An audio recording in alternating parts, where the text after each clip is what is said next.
promise of riches has drawn many a wretched soul into this jungle.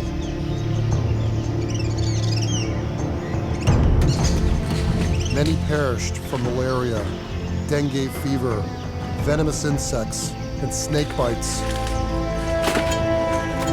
And some from losing their sanity in pursuit of their dreams. Gold, precious jewels, exotic timber, they've all tempted the weak and the greedy.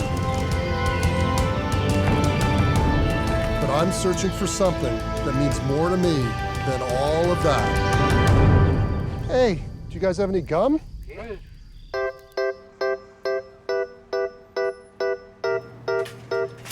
Sometimes you can make the coolest things out of other people's trash. Like this makeshift, super-duper, gum-collecting Zamboni-like machine.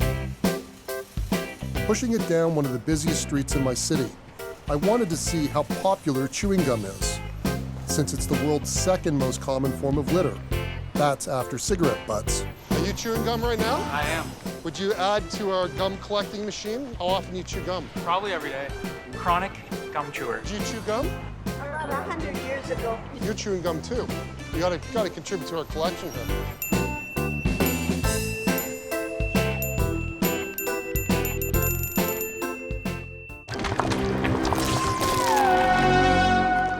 Our gum-obsessed planet chews trillions of sticks of gum a year.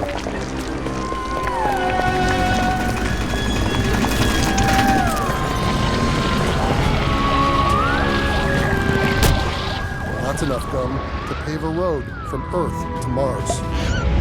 And most of us don't know what it's made of or how we came to chewing the stuff. Well, believe it or not, the story about gum is surprisingly ancient and universal, offering us a fascinating window into our origins and a shocking reflection on our current culture.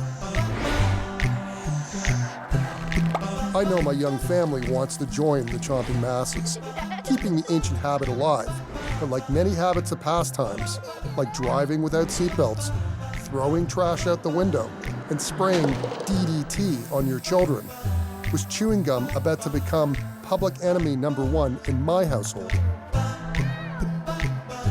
Would my investigation turn me into the neighborhood curmudgeon? Would my family and friends turn their backs on me for even questioning this ancient, so-called innocuous, fun tradition? For the sake of my sanity, Mother Nature, and the sanctity of my family, I needed to know if there was truly a dark side of the chew. Then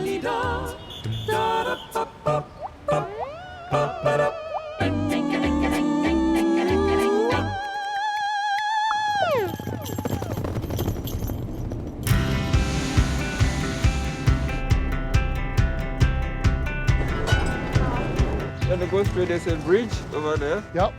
Then after the bridge, you just see it's in front of you. Okay, great. Thank you. We're making a movie. You're making a movie? Yes. What is it about? Chewing gum. Chewing gum? Yeah, the world's oldest piece of gum is here, I think.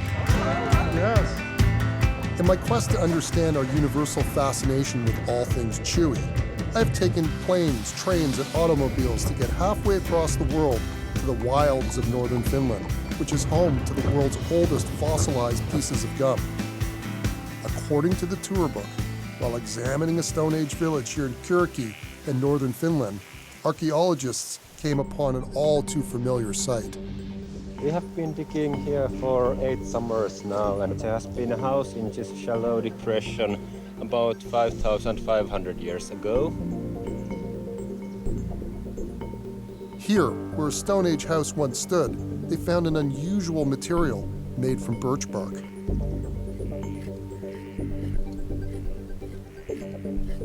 I'm looking for chewing gum.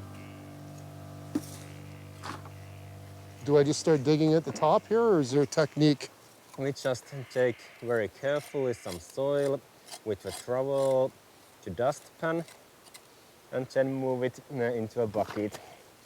The first gum that came from the ground in this place was found in 2007. Oh, I found something. Is that chewing gum? No, that's not chewing gum. This is just soil. Neolithic men would melt the sap off birch bark in a clay pot, creating a tar-like substance that was used for mending broken pots, affixing arrowheads to wooden sticks, and of course, chewing.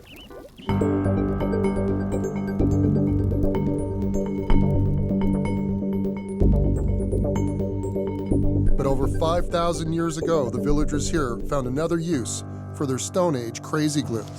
Nice and warm. It is. While telling stories around the fire.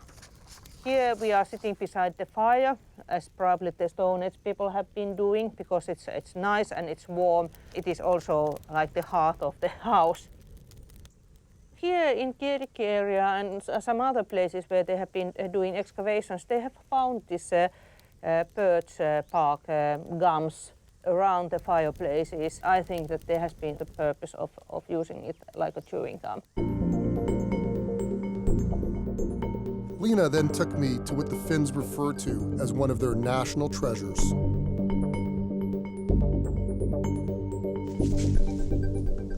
Wow. Look at that. There have been found more than 200 here in Finland, and they are mostly dated 4,000 to 3,000 BC, and they, surprisingly many, they have the teeth markings. So this guy over here would be chewing that ancient gum. Oh, yes, of course. You have the very much same look. The same look, Yes, huh? yeah. Except I'm wearing Armani and he's wearing Seal. Okay, yes. Fashion trends may have changed a few million times since the days of slapping on seal fur went out of vogue, but our desire to chew sticky stuff hasn't wavered. Back home, I'm delving deep into the human psyche to understand our relationship with gum. Andrew? And psychologist Dr. Richard Amaral is just the man for the job. Why do we like to chew? What is it about chewing that attracts us? Are we wired to love to chew? The joint here in the jaw, the temporal mandibular joint, the TMJ, that joint, when it's moved regularly, actually seems to lower stress, improve people's mood. So the act of chewing gum is in itself a pleasurable feeling, that regular movement of the jaw. Maybe he's right, but I think the act of chewing anything would do the same, although chewing gum seems to be the preferred choice world over.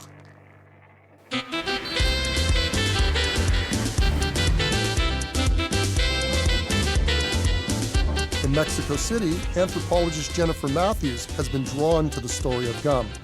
Yeah, I think people think of something like chewing gum as something kind of innocuous, something kind of trivial. But in fact, when you start to look into the history of it, there is so much complexity to it and a lot of major impacts in terms of environmental issues, economic issues, human rights issues, and that it really is something that people should know more about.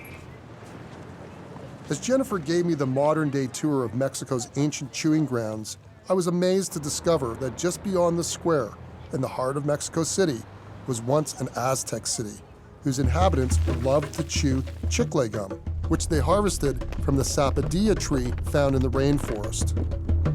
But unlike the streets of Mexico today, the ancient sidewalks were clean because it was impolite to chew gum in public. A few thousand years later, when chicle was introduced to the American market, it spread like wildfire. Like sugar, chocolate, and coffee, chicle was to become one of nature's prized commodities. And it was going to meet the ever-growing demand from a world longing to chew. And boy, did the gum manufacturers know how to market their product. The Beechnut Gum Company associated their brand with aviation pioneer Amelia Earhart, when the eyes of the world were following her aeronautical exploits. The William Wrigley Jr. Company was the first to put billboards in Times Square in New York City and gumball machines in the subways. Wrigley's spearmint gum was even included as a staple in American soldiers' K-ration kits.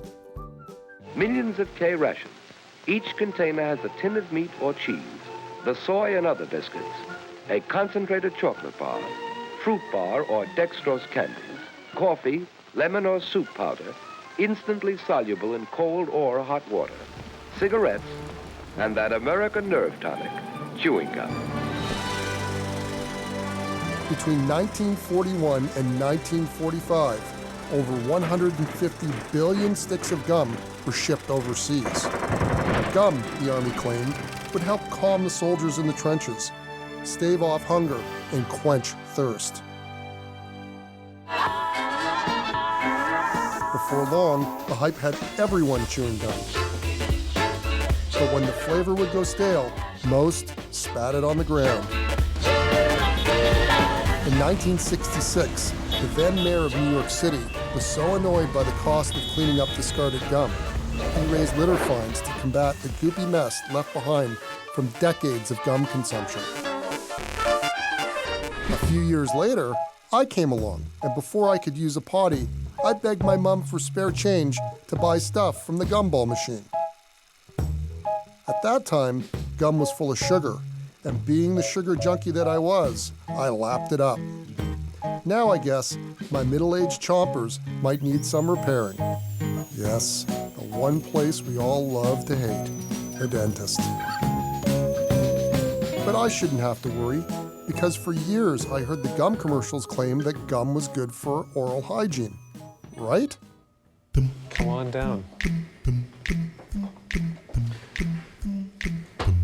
You look happy? Well, you know. I'm happy to meet you, but I hear ya. Make yourself at home, I man. still want to find out I have any cavities. Do you have any gas? It's actually being piped into the room right now. So we're gonna try this in for you. All right. Make sure it's comfortable. Bear with me, I'll get it open as wide as you can. Well, I can't do a lot of gum. So, who's healthier? Well, it depends. It depends on when you're chewing gum. Back 20, 30 years ago when you were maybe chewing gum, a lot of the gums may have contained sugar. Uh-oh. The gum I chewed was laced with sugar. I think I just found a cavity.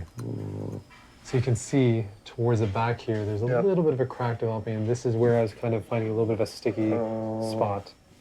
So what's happening is food is getting pushed into that little crack, and it's so narrow and so small that the bristles of a toothbrush actually doesn't clean it out effectively. Either you're exposing yourself to sugar that's decaying your teeth, or you're exposing yourself to artificial flavors and sweeteners. What would you choose? Personally, I use sugar-free gum with aspartame or any other sort of ingredients, but I try to stick to xylitol. It's a little bit more of a natural ingredient compared to everything else, and xylitol itself can actually inhibit the growth of a certain type of bacteria, which actually causes decay. So I was reading that chewing gum can affect your cavities.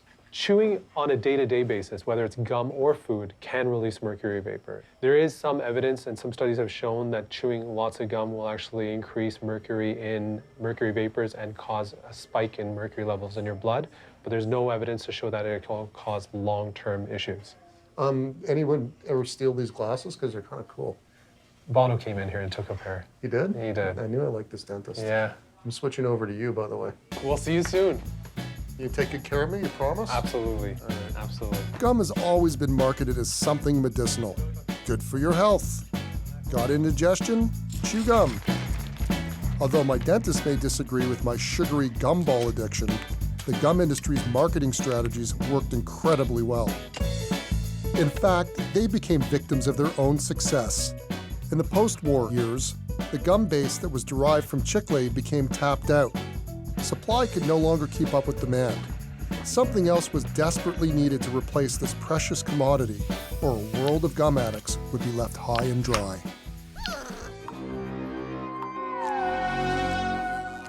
The gum companies didn't look far. What was heating our homes, powering our cars, and creating our plastics was now destined for our mouths. The petrochemical industry was going to ensure that there'd be no shortage of delicious gum for us or our children. So how much has the formulation for gum changed since then? I went to McGill University in Montreal to find out. Could you describe to me exactly what gum is made of? Gum consists of what is called gum base. which is the essential rubbery stuff that we chew. And then, of course, there are the flavors and the colors that are added to it. But it's the gum base that really makes the gum. The standard gum base is made of a synthetic rubber. It's a mixture of polybutadiene, polystyrene, and polyvinyl acetate. Basically, it's composed of very, very long molecules we call polymers. And they're made of little molecules called monomers joined together in a long chain. Another chemical, polyisobutane, or PIB, is a synthetic polymer that gives gum its elasticity. PIB is also used in a variety of products, like lubricants for engines. A few years ago, thousands of dead birds washed up on the English coast, and they were covered in PIB flushed from ship engines. Globally, we consume more than 900,000 tons of PIB, which is equal to the weight of almost 3 Empire State Buildings yearly. It looks like gum, it tastes like gum, but do these ingredients really belong in our mouths? And there's another ingredient that causes me to worry. Vinyl acetate is a problem. Now, what do we mean by that it's a problem? It means that if you feed it in large doses to test animals, you can in fact trigger adverse reactions, including cancer. But those are gigantic doses, nothing compared to the trace amounts that are left behind in the polyvinyl acetate. We're talking about thousands of times greater amounts needed in animals, more sticks of gum than possibly can fit into your mouth. That's the view of established science, but others aren't so sure, even if they don't have peer-reviewed scientific research behind them. What do you have when you have gum? You have petroleum-derived, artificial color, artificial flavor, mass of resins and plasticizers with the occasional sprinkling of polyvinyl acetate, which, yes, folks, it's used in paints and adhesives. Secret formulas for flavoring are also added to the mix, and many chewing gum brands are now artificially sweetened with chemicals like aspartame.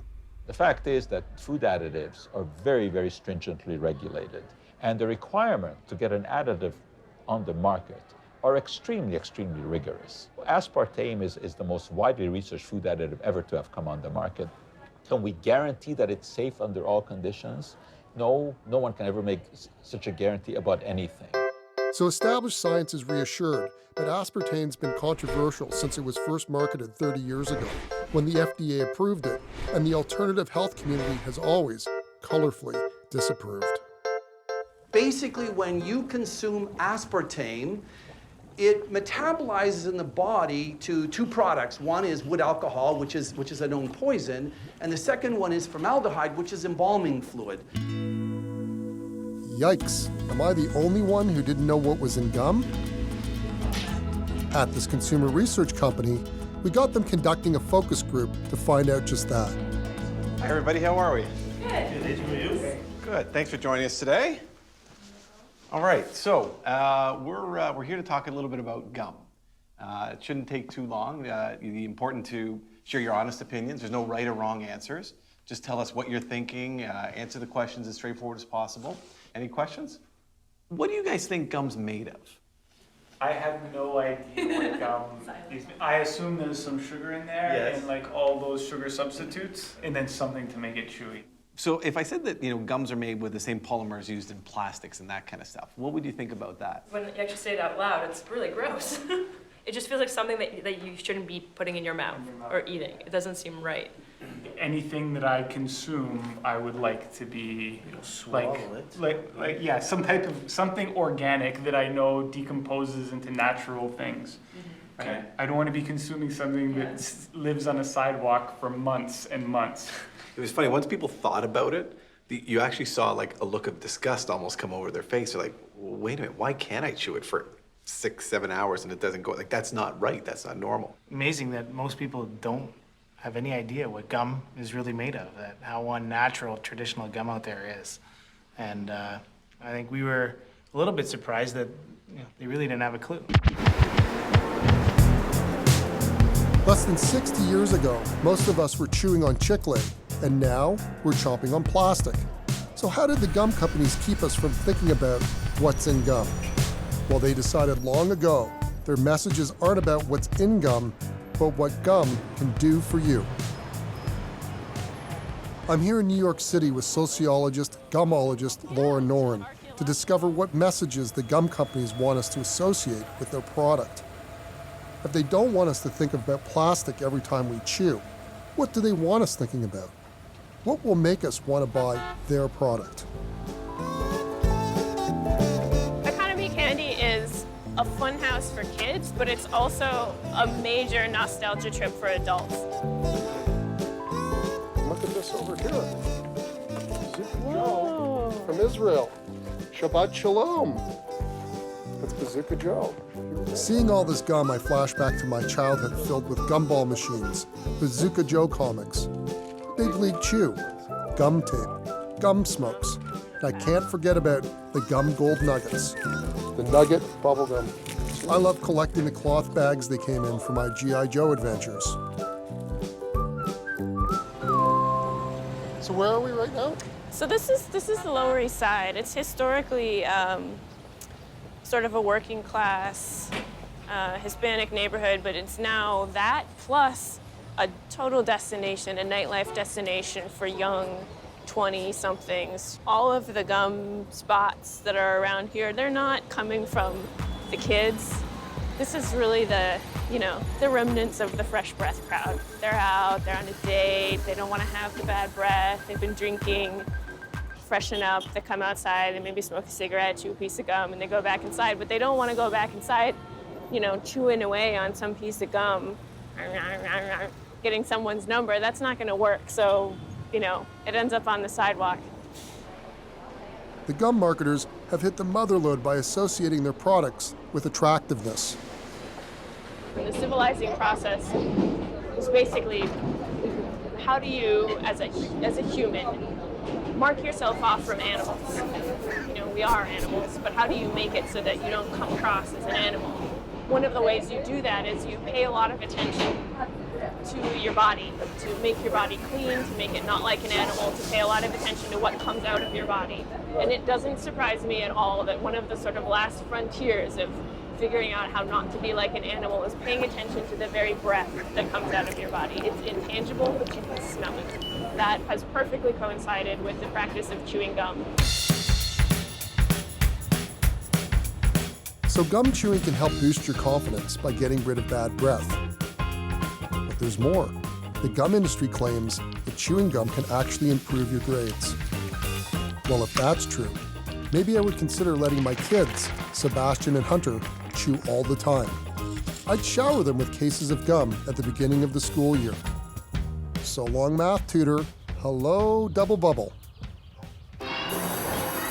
When my son Sebastian came home from school and told me that his teacher was allowing him to chew gum during tests because it helps increase concentration and memory, I just had to see it for myself.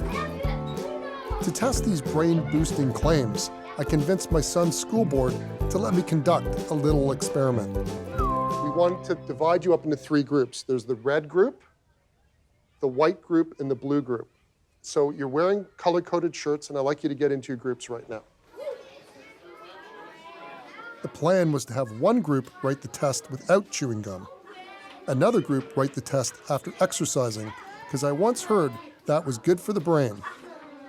Did you write any answers on your arm? And the last group would chew gum while writing the test. Ready, set, go.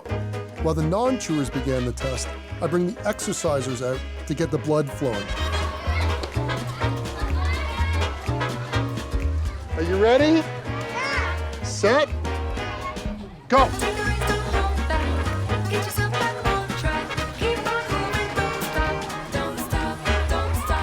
Should we stop at 5 or should we keep going?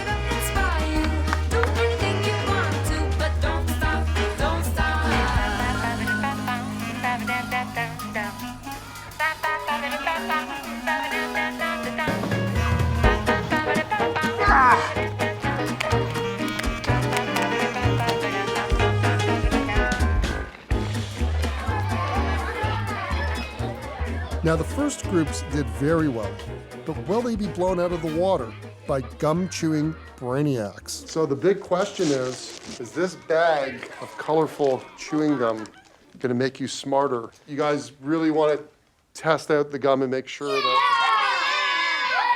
Okay, so just take two. And you can start chewing your gum now.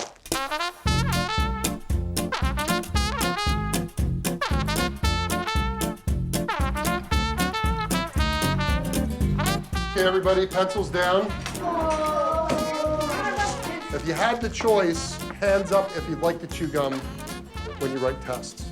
I focus on the test more. I think better. Calms your nerves down.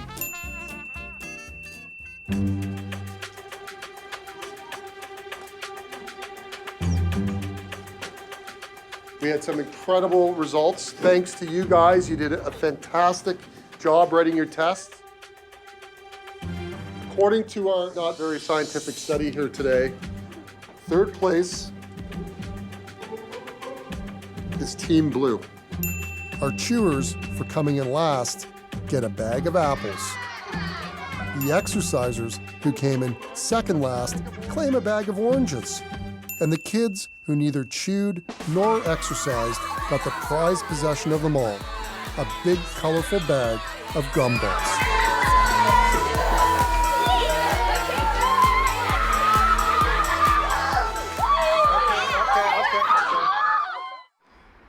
So where are the gum companies getting their data to back up their claims that chewing gum helps you concentrate? Well, I didn't have to go far to find out, just a click away. Do you feel after doing all these experiments that there is a strong correlation between chewing gum and it reducing stress and increasing memory? I think the effects are fragile in that, some of the studies haven't found these effects. Actually, the memory effects are sometimes there, sometimes not. The most robust effect seems to be increases in self-rated alertness. There are times when the brain demands more basic fuels, and anything that will increase the levels of these fuels, glucose and oxygen, to the brain, either by increasing their availability or by increasing their delivery, will improve elements of cognitive function. The original studies were self-funded. Since then, we have had some funding from Wrigley to look at it a bit further. So we have received money from Wrigley. Do you chew gum? I do chew gum, yeah. Okay. Do you find it helps improve your memory and concentration? I really don't know. Probably my colleagues would say no.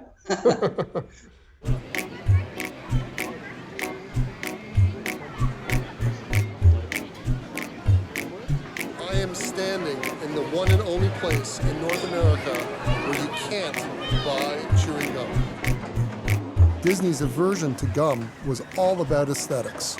After all, if you owned a Magic Kingdom, would you want people sticking their spit-laced gum all over it? Who can blame him? But what about our world?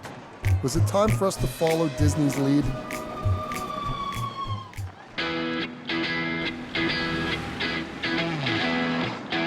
I've taken a trip to another place that also takes gum pollution very seriously. And that's London, England. So we are the biggest shopping area in the world, Bond Street, Oxford Street and Regent Street, right here in London. 2.7 million pieces of gum being dropped on our pavement every single year. That's 925,000 pieces at any one time on our walkways right here in the centre of London. A big sticky situation that we have to clean up. We would spend about £1 million a year on the street improvements, which includes the gum and picking that up, about half of that amount of money, £500,000 a year, just on reducing gum in the area. I can imagine across London, across the UK, you're spending over £100 million a year, whether it's private businesses or local authorities, getting rid of the gum on our sidewalks in our public spaces. I think imagine if we're spending £100 million a year cleaning up, imagine what the world is spending cleaning up. You must be getting into billions of pounds or dollars at some point. So it's a big, costly cleanup operation that we're undertaking every single day around the world. This is a battle fought away from the masses in the middle of the night. where steam and high-powered water combined with chemicals are used to melt gum off concrete, one piece at a time. People don't realise when they finish with their gum, it's just a habit they have of discarding it, you know. Even though you've got the bubble gums and the bins and stuff to put it in. So how many years have you been doing this? 33 years. 33 years? You've been cleaning years. gum off the street Gum for off the 33 years? For 33 years, it's been a problem. That's it. You're saying this, don't spray too much in the crack here? Yeah. Because you'll get a blowback. You'll get a blowback. Yeah. I don't want a You blowback. don't want a blowback. All you'll get is a nice taste of bubble gum. I definitely don't want to try this gum. A recent study in Tokyo found that a single piece of gum waste can contain thousands of bacteria. Gross. I think that piece is a good piece, yeah? It's a good piece to hit. So there. It's taking a long time. No, you have to go down in on close. You have to go in on close. You have to stand and then you'll see the effect it will cut. It will cut through at an angle. Oh, there you are. See? Amazing to think that it takes an enormous amount of water, energy, and time to remove such hardy little blobs. We'll hire you straight away. All right. Gum removal doesn't end in the UK, and it's not only high-pressured steam that's being used to get the job done. In cities across the globe, gum removal experts use special brushes, unique chemical formulations, and even patented aerosol sprays to try and clean up the mess. From the farthest reaches of the world to your own city, gum waste is a big problem. Now, if I offer you a piece of gum, what do you think? No. No? No. Why not? No, thank you. I don't want to. I don't actually chew bubble gum. You don't chew gum? No. Because of the job, or? It just puts you off of eating bubble gum. Actually, it's not even bubble gum, is it? It's just plastic. Yep, that's right. It's just plastic, really. All you're chewing is plastic. You're not actually chewing bubble gum. It's just a bit of flavour added to plastic, and that's it you're chewing. What about your kids? Yeah, my kids don't eat bubble gum either. No? No. You've convinced They're them convinced them once I showed them there was plastic inside, so I'm not eating bubble gum no more. Like other plastic pollution, some gum cleaned up off our sidewalks gets washed away into our rivers, lakes, and oceans.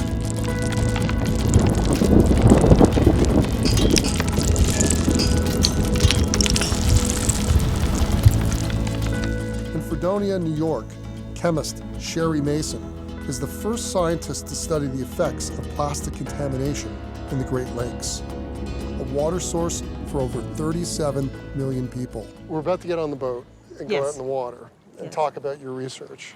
And all of a sudden, you're looking down at the ground at what? What we see in the water.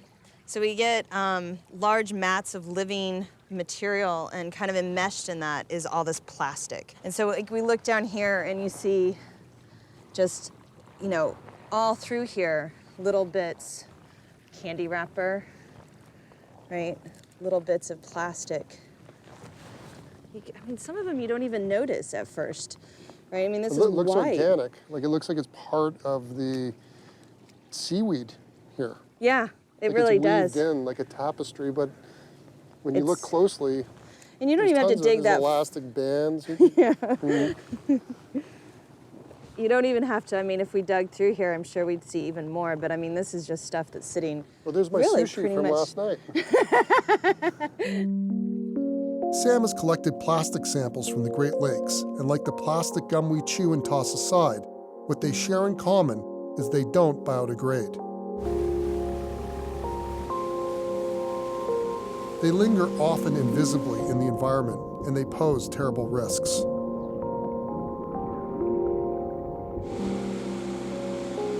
You get something like this, where you get these beads, these just small little particles of plastic, and the issue is that, you know, from maybe a public relations standpoint, maybe that doesn't look as scary to people as finding a bag or a bottle in the water, but from a scientific standpoint, that's actually a lot scarier because that looks like fish food. And so the concern is that these stuffs make their way into the food chain. Like a sponge, Plastic pollution absorbs other toxins in the water, which are then ingested by marine life as they make their way into the food chain.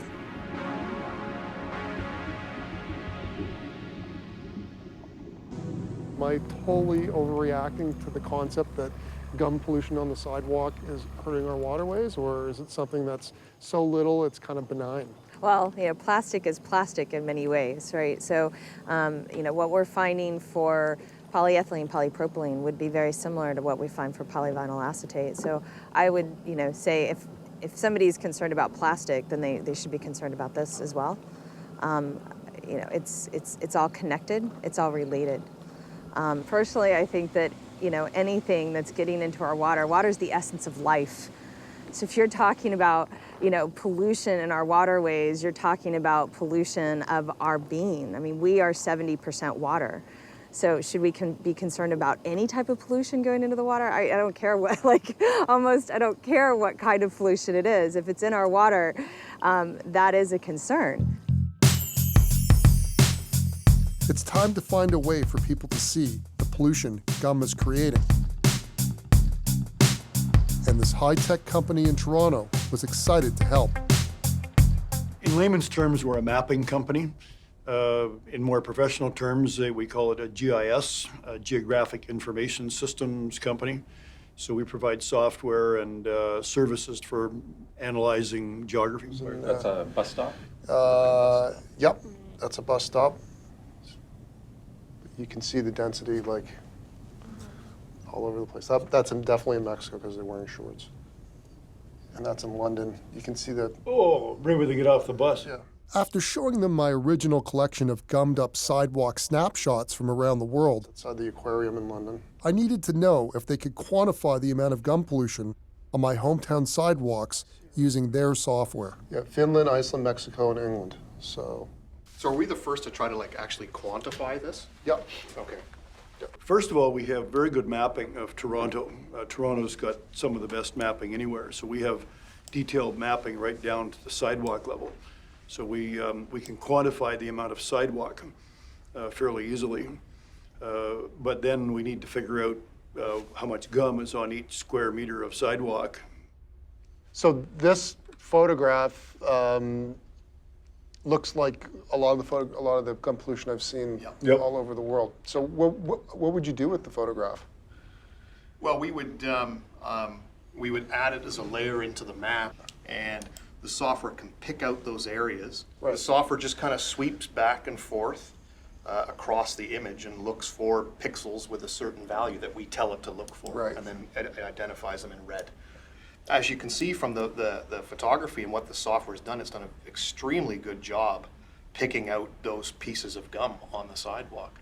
This is amazing information. What are our next steps? So our next steps are to, for someone to go out, perhaps you guys, to collect more photography for us from representative areas around the city. So we need gum on sidewalk from the airport, a TTC bus stop, a residential house, a bar, a nightclub, a collection of representative samples. And if you can go out and grab that, then we take the photography and just layer it into the map and run the analysis. And then we come up with that number at the end. And then we can refine it with crowdsourcing photography as well. Just like the mailman, I work in all weather. Gum hotspots are near schools, malls,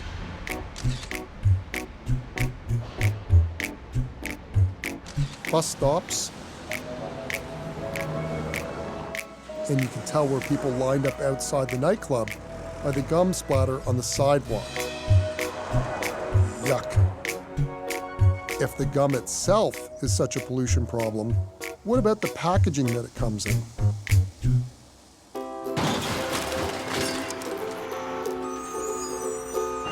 Although small in size, the quantity of packs sold globally boggles the mind and annoys Sheila White, a litter activist. Is gum packaging, can it be recycled? If it's foils and certain types of bubble plastic, no, they can't be recycled. If it's foil cardboard, there may be problems recycling that. The fact is that manufacturers have been allowed to get away with not taking responsibility for their product litter since time immemorial. It's time to tell the corporations that they need to do this type of thing. Invest 3% of their marketing budget in teaching people how to do the right thing and talking about their product litter problems and taking ownership for them. If they do that, we can move very quickly to solve the litter problem. One self-funded study at Dartmouth University found that the disposal costs for the top 4 brands of gum packaging in the United States exceeded $2 million yearly, mainly paid for, you guessed it, by the taxpayer, just like the cost of gum removal. He's gonna litter. Watch him. Sheila uses any means at her disposal to connect with gum polluters of all ages. This is Andrew. I'd like to see if you can identify what this is. Gum? Correct. Gum. Don't be surprised if you get recruited into one of her gum-themed rap videos, whatever it takes to point out this pollution problem. And every time you see gum, if you could just say gum. Okay. Okay? Gum,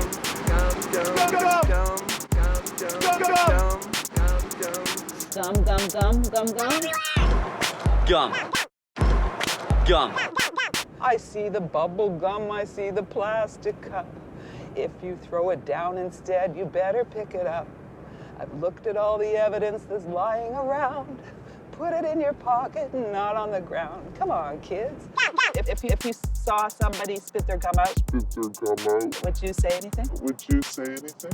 People tend to tell me to fuck off. So true, because conversations about litter often Yeah, turn people into say, confrontations. Like, mind your own business, you blah, blah, blah. Yeah. What did one of the major gum companies tell Sheila when she approached them about gum pollution? Well, it was a nice 1-hour meeting. It took me 8 months to get my foot in the door to talk about litter. They made it abundantly clear at the beginning of the meeting that they weren't prepared to do anything more than they're already doing on litter. I gave them a number of ideas for furthering education, for taking that social responsibility for the gum litter. But the basic response was, well, we don't want to do that because it's a people problem, not a business problem for us. We're in the business of selling confidence to people because they will have fresh breath when they use our product. What they do with it after that is really of no concern of ours. If they weren't raised properly, you know, c'est la vie. And the last point they'll make is that they don't know that that gum blotch on the ground has been there for 20 years or if it's even their gum. So therefore they don't want to take responsibility for it. These are all cop-outs. This is an industry that needs to get ahead of the curve now and do what sort of is the 21st century way of doing things, is claiming ownership for problems created and then stepping forward with meaningful solutions, not just Band-Aids. Everyone likes to point fingers, but we just want to know how extensive the gum problem really is. Thankfully, S-Ray's team now has some answers from using their street mapping technology and image samples of gum sidewalks I provided. So this is what we have so far. So we know the city of Toronto has 7,100 kilometers of sidewalk. Now we need the area.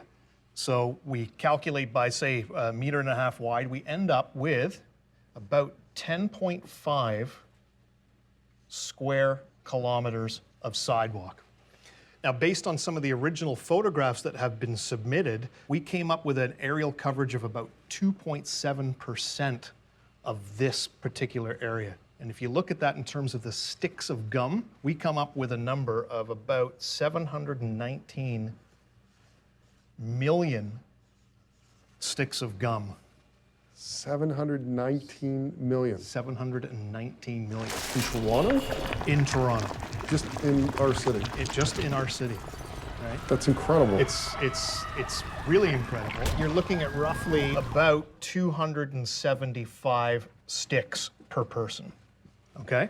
That many sticks times about 2.7 grams per stick actually comes out to, the final number here is, I'm gonna put it up here, is 2,000 tons. How many elephants is that? It's a good-sized herd of African elephants, that's for sure, worth of weight of gum on the city sidewalks. It's pretty incredible. That is unbelievable. Isn't it something? Who's to blame? Well, S-Ray's recruiting gum sleuths to track down the culprits. They've created an app that will help us pinpoint where gum tossers are most likely to offend.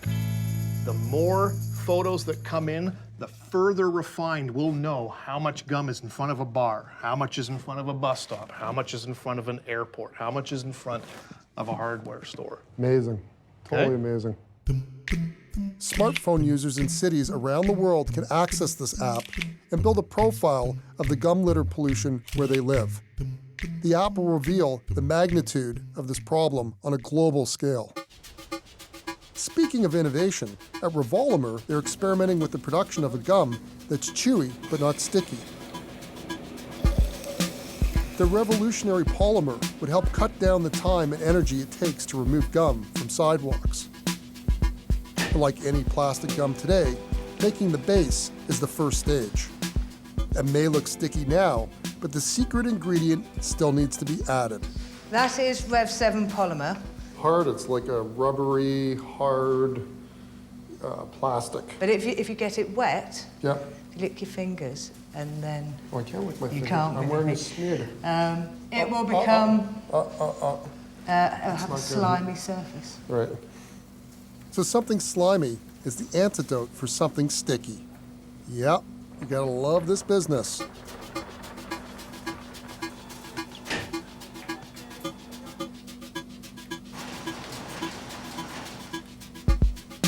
Will this be the new gold standard for gum? Chewing gum that doesn't stick. It still kind of feels like gum, but it's like a stiff dough.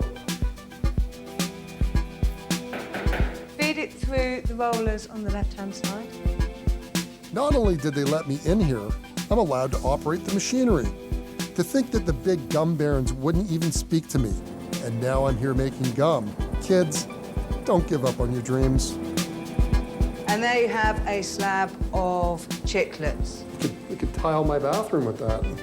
You could do. Yeah, the edible bathroom. Yes, it's still candy-coated plastic, but it is of the non-stick variety. They marched me outside to their test lab to compare the Rev 7 removal times with traditional gum.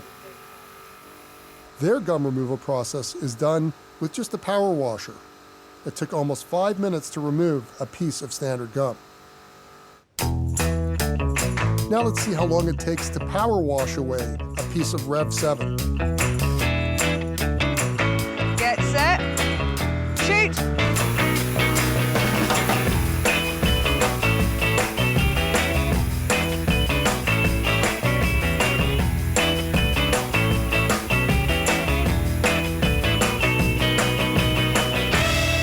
That last one was 33 seconds for the whole gum to come off.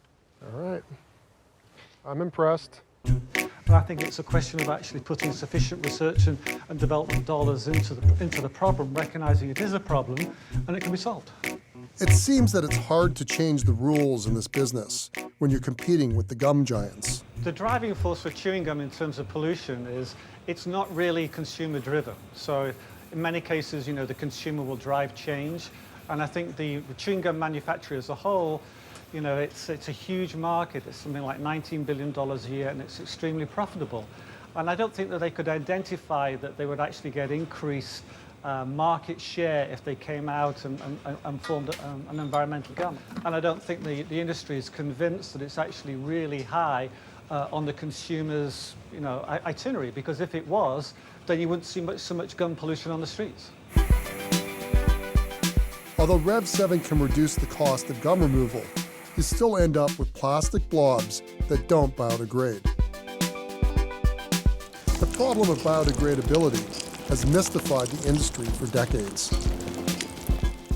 ConfectionaryNews.com reported a gum company's claim that their #1 R&D priority was making gum that was easier to remove if disposed of improperly. Well, if the top dogs are looking into it, maybe there's some hope for our sidewalks.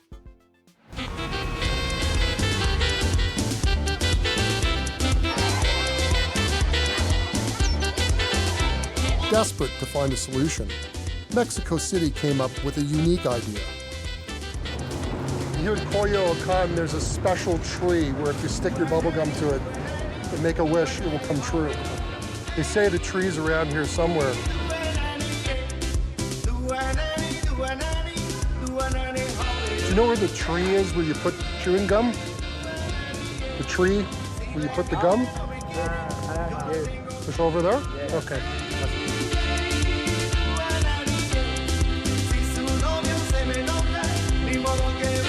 Although at first this may seem like a fun idea, birds and squirrels began eating gum and dying in the process.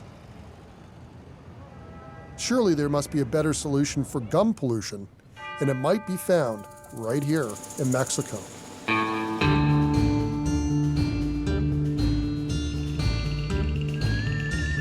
Remember chicle? Well, it's kind of making a comeback, and this time I'm here to find out why it might be the next great trend in the world of gum. Nice to meet you. The chicleros say they've developed a sustainable way of harvesting chicle. Una rica comida que prepararon hoy. And everyone in the community pitches in. Pica, very hot. It's habanero. Oh yeah, I'm crying. Sí, ahorita el programa de actividades que tenemos hoy es llegar con doña Olga, que es la persona que por muchos años tradicionalmente da alimentos a la gente que viene a hacer algún trabajo a la comunidad. When I say everyone in the community pitches in, I wasn't kidding. Dejen las cámaras. They made me an honorary chicalero for the day. How bad can that be?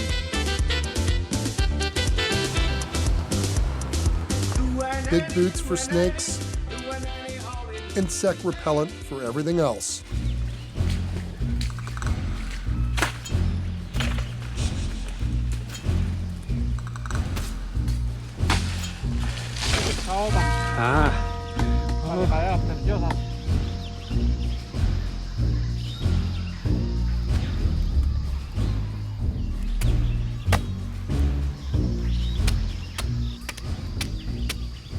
Pues el proceso de este trabajo se le va haciendo los cortes al árbol.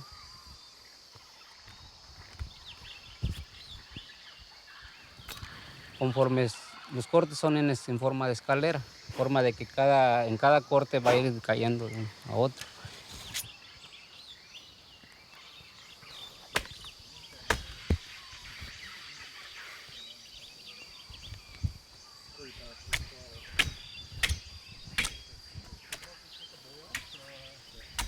Y todos los cortes vienen a dar a un solo cordón de chicle a la bolsa. La bolsa se le pone en el tronco del árbol. Ahí se le pone la bolsa y ahí recibe toda la resina que emana del árbol.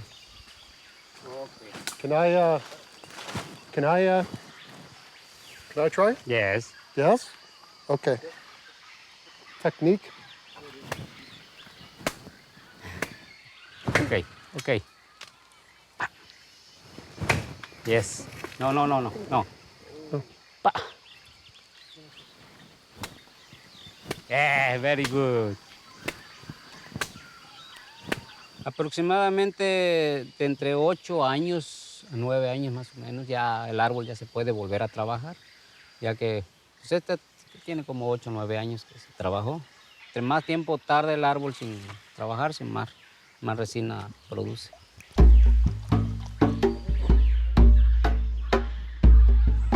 The processing of the raw resin is done right here in the jungle.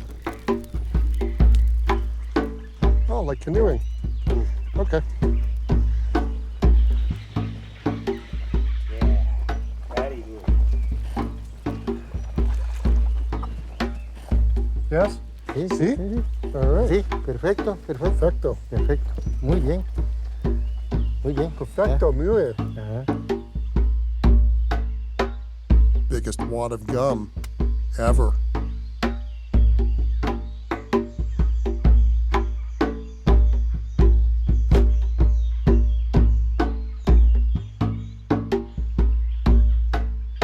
This may look like a small operation, but these chicoleros form one crew that's part of a much larger organization. general manager for Consorcio Chicalero is Manuel Aldrete. Nuestra compañía es una cooperativa de cooperativas. Esta empresa de servicios es la responsable de poder controlar la calidad, el acopio, la distribución y comercialización del chicle natural y su transformación en goma de mascar. Pero la gente nos pregunta cuál es la diferencia entre Chixa, esta goma de mascar orgánica, con las otras gomas sintéticas.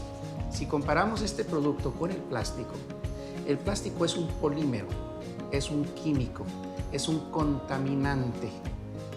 Si uno tira una goma de mascar en el suelo, esa goma, como no es biodegradable, captura más de 60,000 bacterias y las retiene porque no se puede biodegradar y ahí las conserva. En cambio, un chicle orgánico que es vegetal, que es vegano, que es orgánico, que viene de la selva, se biodegrada y regresa a la selva, regresa a la tierra.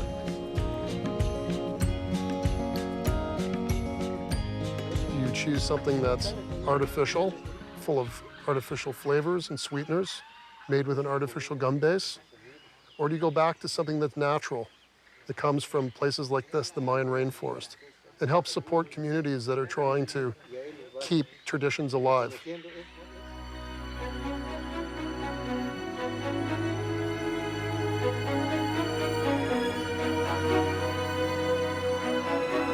My week-long trip to Mexico and my year-long journey making this film has reminded me that even the little things we consume, like chewing gum, can have a massive environmental impact. Thankfully, we found an environmentally friendly alternative in Chicle.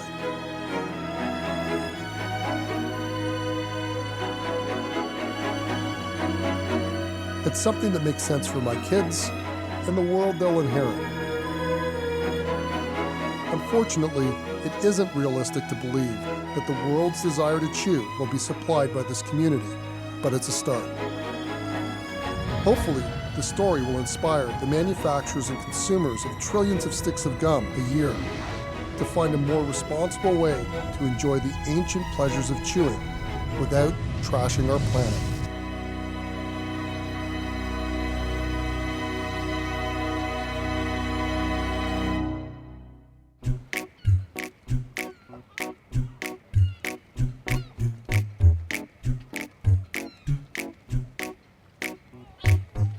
So many yummy flavors, I can never pick just one. How do they get that tastiness inside my bubble gum? So many shapes and sizes, something for everyone. Nothing else can make you smile like a stick of bubble gum. Once you start, you just can't stop. You chew, chew, chew, chew, chew, then you pop, pop, pop, pop, pop. Just give it everything you got. What's not to love about bubble gum? Bubble gum. Bubble gum. Bubble gum. It's sure to make you happy when you're feeling blue. Blowing a big pink bubble will lighten any mood. That ooey gooey goodness is an icky sticky treat. But watch out where you're stepping or it'll end up on your feet. Once you start, you just can't stop. You chew, chew, chew, chew, chew, and then you pop, pop, pop, pop, pop. Just give it everything you got. What's not to love about bubble gum? Bubble gum. Bubble gum. Bubble gum. Cherry, chocolate, orange too, watermelon, how about you? Lemon, mint, and cotton candy, every flavor comes in handy. Apple pie and root beer float, strawberry, I